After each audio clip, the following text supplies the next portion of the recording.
websites and our resources on the website, because in the past I was really concerned that there was just too much on our portal website. So today what I'm going to do is actually talk to you a little bit about the how to get to the website from the ottawa.edu website, because that is where we're now including the library links and resources so that it's a lot easier for you to be able to use. So what I'm going to do is share my screen with you. So give me a minute and let me just share my screen here. And so I'm going to do that here. So you should be able to see my screen here and be able to follow and see where you have to go to be able to get to your library resources for the Gangwich Library. So as you can see, I'm at the Ottawa University website, which is ottawa.edu. And where we've moved it to is under the Academics tab. If you see the Academics tab here, you just click that open and you'll see that the Gangwich Library resources are right here. I'm clicking on them right now so you can see that. And then, as you can see here, we open to a number of resources that you can see on the very top here. What we've tried to do is connect these resources to two other resources that you need to know about that actually exists out there on the website, and that is our OU portal page. You've probably been on the portal page, and sometimes you might not have known it, but a lot of times that's where a lot of our resources are. But then we also have a set of live guides, Ottawa University live guides, and I'll tell you about them in a little bit so you can see that. So what we are trying to do is, as I said, simplify things so that it's a lot easier to actually go to resources and know where to find them. And I'll stop a couple of times during these so that, but I think maybe at the end, what I'll do is I'll go through everything that's here, and then we'll have some questions later if you have any for us. Or you can send them through the chat as well. Okay, so what you'll see here is there's an announcements page, and I'm not going to go to the announcements page, but at the moment, what we're just talking about is the main issues about COVID and how basically in the library it's important. And so at the main campus, we're all wearing masks at the moment. I don't have mine on because I'm talking to you, but if I went out there, that's what would happen. Very much like where you would be. So that's what the announcement really is all about. But what I want you to know about is that if you need to know about our hours and contact information, it is located here. So it's divided up so that you're aware that, okay, we have our regular address if you wanted to communicate with us. And there's also a library email address that you can contact, also if you had questions. But our regular semester hours are right here. And then also our summer hours are there. So you would be aware of what those hours are. We're usually here up until midnight, and our desk after 5 p.m. is staffed by student aides. And so a lot of times we have students that call, EMBA students, other students that are graduate students that call the library. If our desk cannot answer the question, we usually ask our front desk to make contact with me, and then I try to answer that question, but it usually takes about a day. So anyway, I just want you to be aware of that. We also have a newsletter that is a little behind, but we'll be keeping up on it. So there's a newsletter here, and you can read about what is important, and what you have to do is log in to be able to read the newsletter. And so that's what I just did here. A lot of times when we work with our resources on the library pages, it is required for you to log in. And so you would use your OUID and password for your email password. And that is what will allow you to get into the site. So this is just our newsletter, and you can actually go see and read basically what kinds of things we were talking about in our newsletter here. And I'll probably be making another newsletter sometime soon here. Just haven't had time to put it up at this point. Okay, so we also have recently created a literary journal. Ottawa University basically, has had literary journals for years, and this is just a new beginning for a literary journal that we started doing online. There were a couple of students on the main campus that started working on this, and you can see a number of interesting resources that were put together to create the library journal called Stay Gold. We don't have time this semester to start working on Stay Gold any further, but we hope that at some stage we'll get a chance to do some more with the literary journal in the future. But if you were interested in submitting items, we'd be interested in seeing any of them, and we'd, our editors would think about adding them to the journal. Okay, so what I want to show you are the resources that are really important that you need to know about. These are right on the very top of the page here. The first one is the resource search section. And why this is important, because there are 3 things that you need to know about.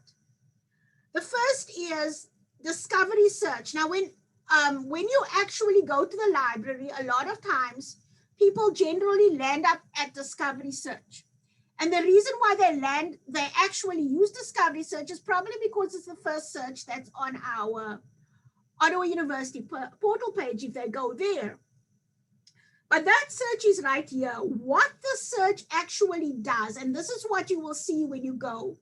If you click and it says here, click continue, if I click continue, it's going to let me in. And actually, it's not letting me in there. It should let me in because I just logged in. Do you see that? So it might take me a minute to get into the resource.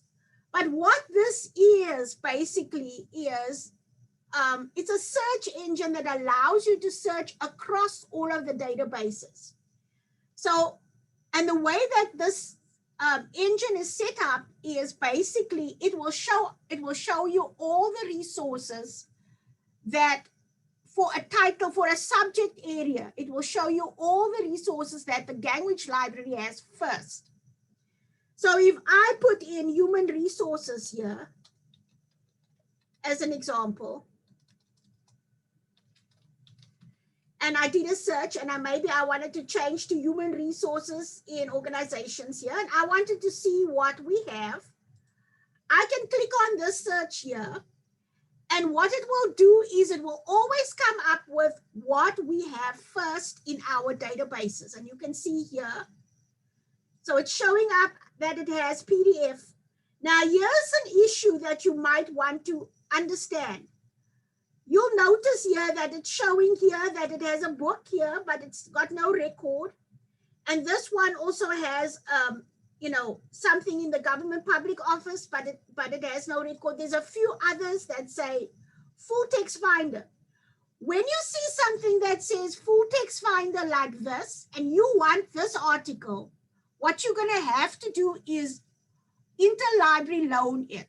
That means that this article is not going to be available in full text. So just be aware when you see this little thing that says full text finder here, that just means that we don't have the record there, okay?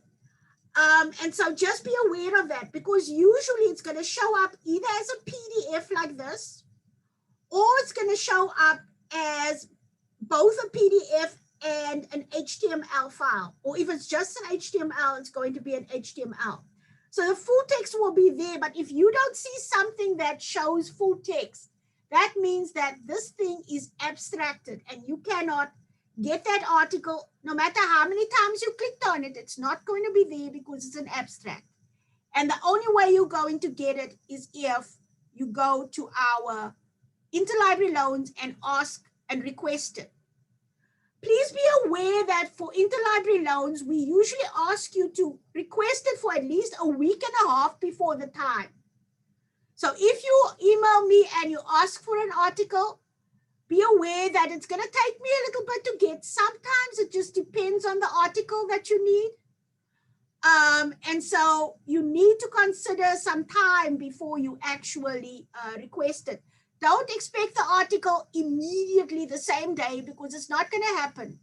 We have a very limited staff here. There's only 2 of us that work on interlibrary loans. And so, you know, so it's an issue. So just so that you're aware of what that is, what this database does.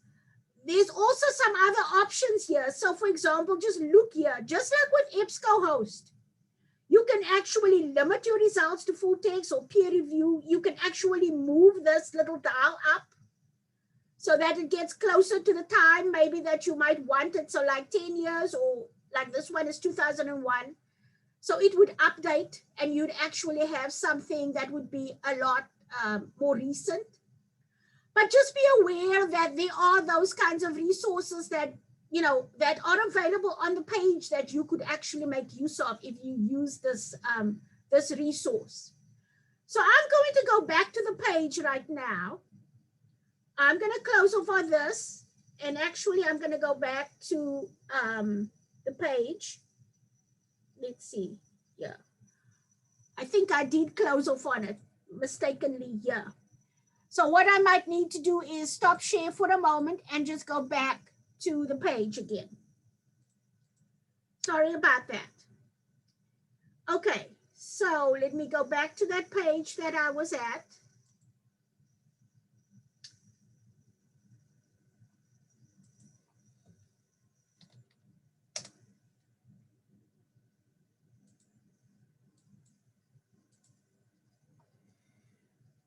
Okay, so let's reshare again here.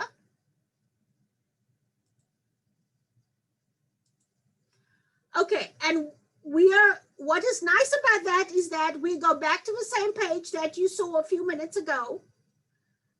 We're going back to the resource search section. And I want to show you a couple more other places. So that was discovery search that you actually saw. Okay. There's also something else called Worldcat Discovery. And what Worldcat Discovery actually is it allows you to search all kinds of book resources. So this is what's called OCLC. And if I put human resources management in here, and I did my search, what it's going to do is it's going to come up with ebooks and books. And as you can see here, these are all book resources. Okay. And it's going to tell you, first of all, what resources are held by us. Other resources is going to say, you know, whether it's an ebook or not. And if you go page for page here, just like with the other one, is going to do Ottawa University first. And as you get further out, if you keep on going to look for more resources, yeah, you're going to find books that don't belong to us and that you will need to interlibrary loan again. So just be aware of that, and also be aware that with what I was just telling you a few minutes ago, you can actually go to format here. You can actually change this so that you can actually find resources a whole lot easier. For example, you can go to content and change this. So you can, if you were interested in a biography, for example, on the topic, you could go there, or anything else that was here, peer review, for example, you could change that and then it will change what's. So you just need to look always at the left-hand side of the page so that you can see what you can change to make your search a lot more effective. Okay, so we'll go out of this for a moment here and go back to our website. Also be aware that there are some other resources that you need to know about. This is the library catalog. The library catalog basically is the catalog that allows you to search for what Ottawa University actually has that is in our stacks.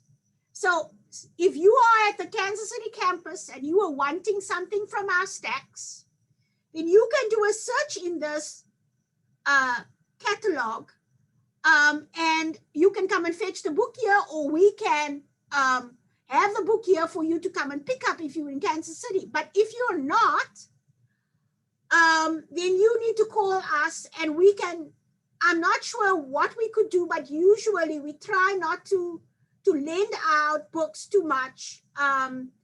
You know, if it's not ebooks, it's usually hard if you're halfway across the country and we have to send it to you, because you'd have to send it back to us and it becomes complicated.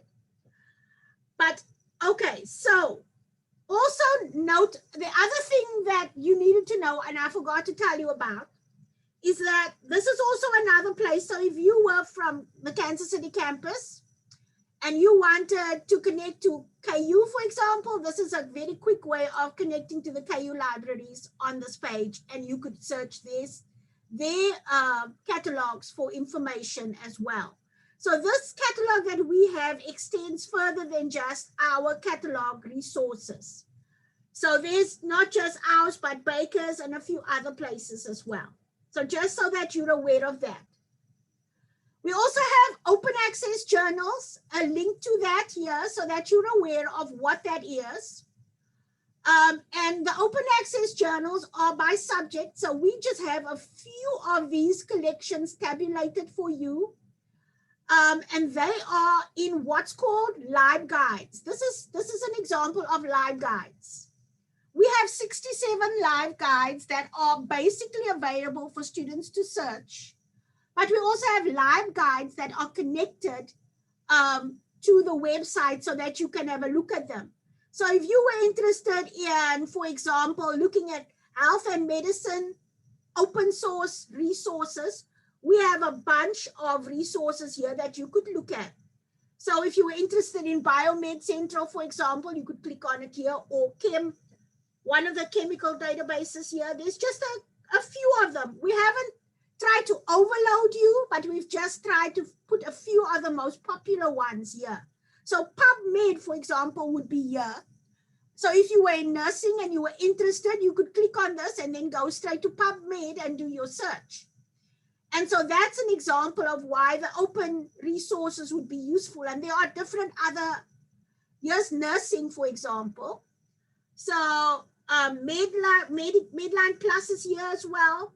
And a couple of the NLM, for example, would be here as well. So that's examples of the open resources, just so that you're aware that that exists here and that's part of our database library resources to you.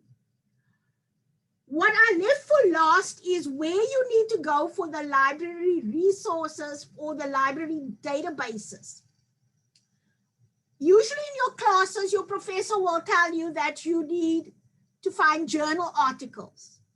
So what's really important is to use this link. This is the research database link. If you click on it here, you'll see 3 items that you need to know about. And there's a list of our online library databases. So if I clicked on that, you could go to that list. There's a list of databases by subject, and there's full text finder. Before I go to these 2 databases, I want to show you what full text finder is. If you click on full text finder, you have to log in. So it's going to tell you to log in. That means that the proxy server wants to know who you are, because you can't log in without that.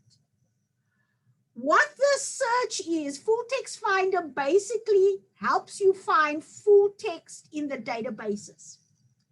So say, for example, you were needing to write a paper in, and it was a medical paper maybe, and you were doing nursing. You could go to Nursing and Allied Health and have a look at these numbers that are next to each one of these. So for example, Nursing and Allied Health says 635. What that means is that there are 635 full-text journals that we have access to and that you have access to. So if I went to Nursing and Allied Health and I clicked on it here, those 636 full-text journals are going to show up here. And what it's doing is it's telling me here's full text. You see that? So if I was interested in, say I was interested in this ABNF journal, and I just wanted to know what was in it, what I would need to do is click on the full text access. What happens when you click on the full text access is you have a list that opens, and this list actually tells you the databases that we actually have access to and the years that this particular journal can be found in those databases in full text. And it's going to tell you exactly what year and what date that start date was for those databases. So if I was interested in looking for things for 2019, for example, an article out of ABNF, I'm going to go probably to CENO. But here's the issue with that. A lot of our medical journals, and that doesn't happen so much with business journals, but once in a while, the business journals, that might happen. But with medical journals specifically, what's going to happen is that if I open this and I went to 2020, and I wanted to know what the newest items are, what the newest journal is, I'm going to have a situation. In this example, we'll be lucky. We are lucky in that there's no embargo. So with this one, there's no embargo. But a lot of times, medical journals generally have an embargo. So what that means is that if I clicked on the 2020, I would have to wait a year before I can actually get that particular journal title. In that situation, I can't even help you for interlibrary loans because a lot of universities our size and bigger don't have access to that journal. And so that is sometimes problematic. So let's look and see if in 31.2 we actually have access. Okay, so in that case we do. And that's one journal that works. But there's a number of others that doesn't. And that's simply because of the fact that journal providers want to sell the journal to medical resources first or medical hospitals first. And so they don't want us to get access until a year later. And so that's why we have embargoes. So just be aware that if you were looking for an article and it's a 2020 article, there's a chance that I'm not going to be able to fill it for you if you need an interlibrary loan, especially in the medical area. And that example that I showed you was one out of very, very few medical journals that will not have an embargo. Okay, so the rest of these work very much like that. This is how you can actually find out whether we have a journal title. All you have to do is put the journal title in there. So if you were looking for the Journal of Ethics, okay, what's going to happen is it's going to tell you we have 3 journals of ethics here. So it's going to actually help you to find out which journal you were interested in. And so if you were interested in the Journal of Ethics, you could click on it. And now we can go to that journal, okay? And we can go and see what's in the journal. And so you can click on the full text there and it will take you right into the journal wherever we have it. And as you can see, here's an example of an embargo. Do you see here it says full text delay 1 year? That's the embargo that I was talking about. So it happens not just with medical journals, but it also happens with some of the business journals out there. So just be aware that that is a situation that we have to run into a lot. So this would be one way of trying to find out, for example, what's available in your field. So if you were having to write a paper,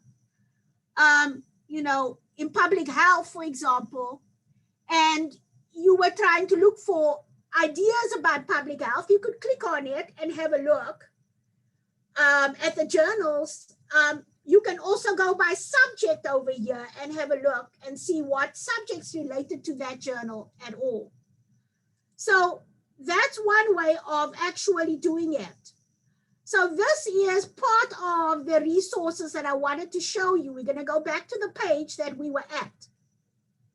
There's also a database by subject, databases by subject. What I've tried to do here is basically show you databases by specific subject areas. So if you were interested in finding something maybe about a topic, so like if you were in business and you were interested in finding out what business resources we have, what full text articles we have, there's HR resource, for example, that's HR source that's in EBSCO, and if you click on it, you should be able to go straight into EBSCO, so into EBSCOHost and do your search. So that is generally how this, is going to work. So have a look at some of the other links here because they're all in different subjects. The healthcare one is very large. And if you look, you'll see these are all the full text databases we have in the subject areas, and you can actually click on them and go straight to the database. So that's the beauty of the databases by subject. We also have the list of online databases that I was telling you about. And there's always going to be a situation where you're going to have to put in your OUID and password to be able to log in. So you click on the login, and then there's the database link, the database page. Notice that a lot of the databases here have notes. So if you were considering using a database here, please read the notes that are next to it, that are under it. Because the notes can sometimes tell you a little bit about what is needed for that database. If there's something special that is necessary, or if I was describing the database and you wanted to know what was in the database, for example. So here, for example, is the Gale Business Insights Global. Here's an example of it. So if I clicked on this, for example, it's going to have business insights in an international perspective in it here. So I can click on this database, and it should actually be, the database would actually be related to the what I just told you about right there on the page. And so you'd be able to go into the database and do your search. And there's the database right now. Just to show you very quickly, this is a database that you can actually do company industries, trees and company histories here, financial reporting. You can do industry resources, searches here, different industries. There's also case studies in here. So it's a very, very useful database. If you put, for example, Bloomberg in here,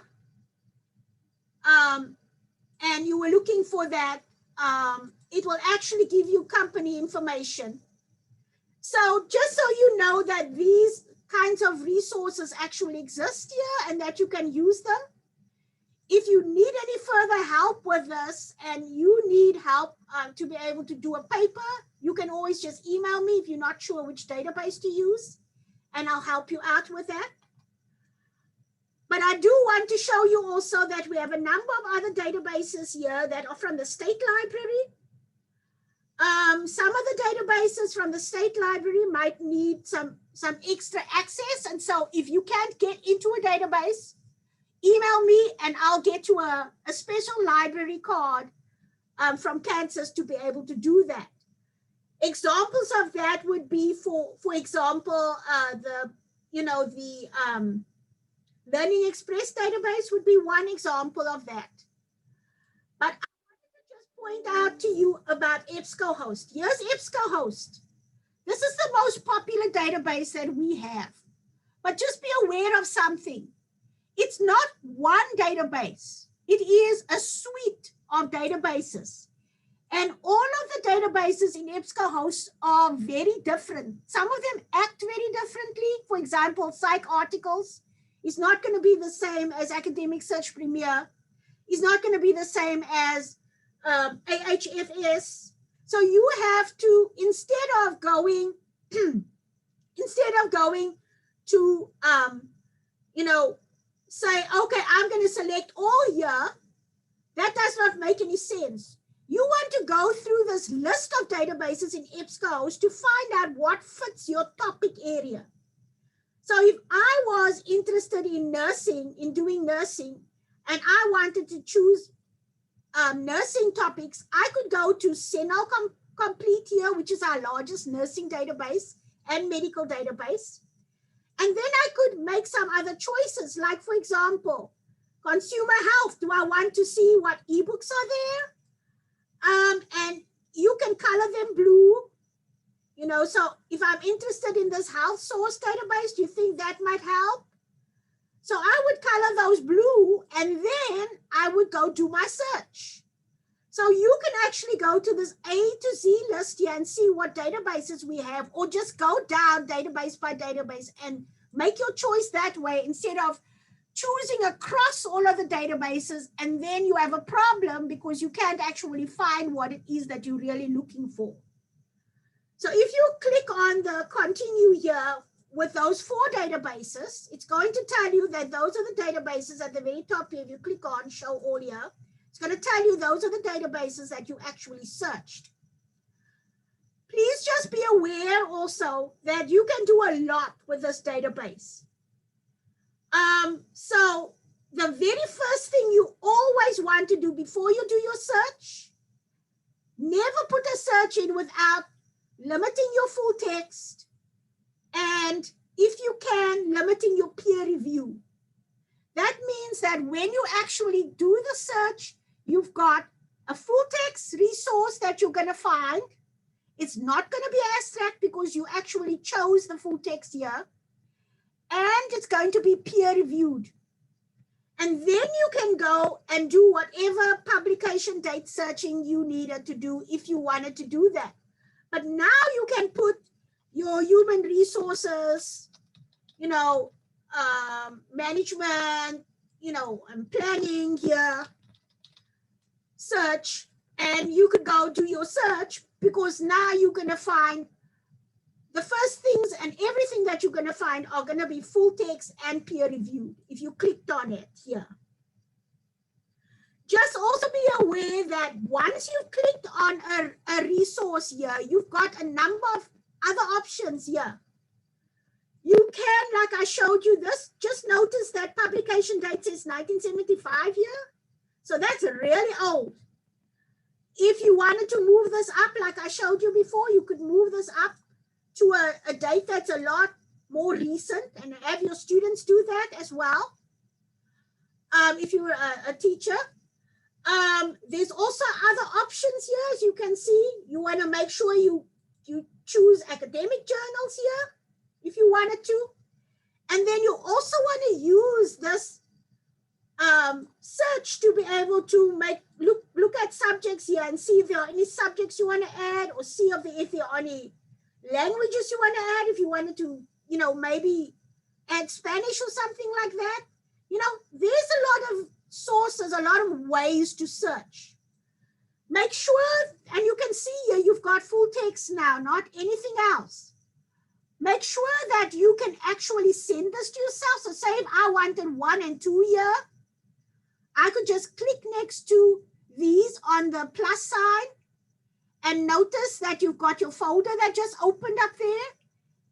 And if you click on that folder, you can actually send that to yourself via email. And when you click on the email, if you send this to yourself via email, and you click on the email here, you can now open up APA. And then you can have that sent to yourself with APA along with the full text article. So those are some of the options you have available to you if you were in EBSCOHost. So that's a lot. I just wanted to show you So you're aware of what is in EBSCOHost and what EBSCOHost is all about. There are lots and lots of other databases here that you could make use of. Some of them might be less useful to you as a graduate student, but there are others that are useful, like Noodle Tools, for example. Noodle Tools, you would have to create your own login, but you can actually build APA as well as MLA, as well as any other kinds of citation lists in Noodle Tools, and you can have your own login, and you can save your own lists in Noodle Tools. So that's another option for you there. Okay, so those are the databases, quick and dirty. I just want to show you those so you're aware, because those are the main pages here. We also are just be aware that we have a policies page. So if you are interested in what the library policies are on specific things, we have a policy manual that's located here. We also, I'm sorry. Hi, it's Jamie. I'm sorry. We are running a little bit over time. So we typically have 30 minutes. This is fantastic information. So thank you for sharing that. I think we might need to cut off here. I don't know if we have any questions in chat. Okay. If students have any questions, we've set this aside a time for 30 minutes. So since we ran a little bit over, which is fine, because again, this information is so helpful. But I just wanted to see if students had any questions as we wrap up. And then maybe this is something that we can do continual education on going forward too, because I know you have a lot more that you could share. And I know it's helpful for students. So I don't see any right now, but as students that are on here, if anybody has questions, let's put that in chat really quick so Dr. Gloria can help us with that as well.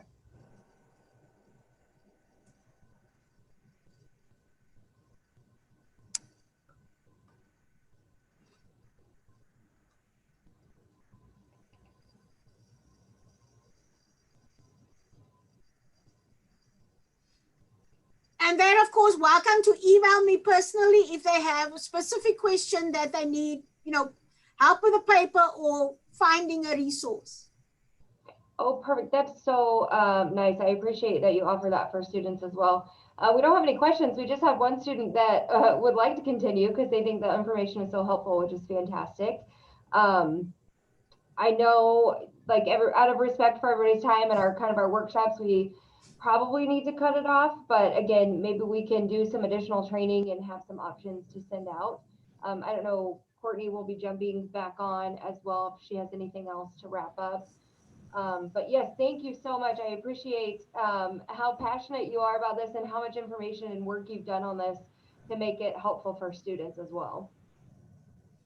Thank you for the opportunity. I try to go over the sections that students need the most. So. Perfect. Thank you. Thank you. All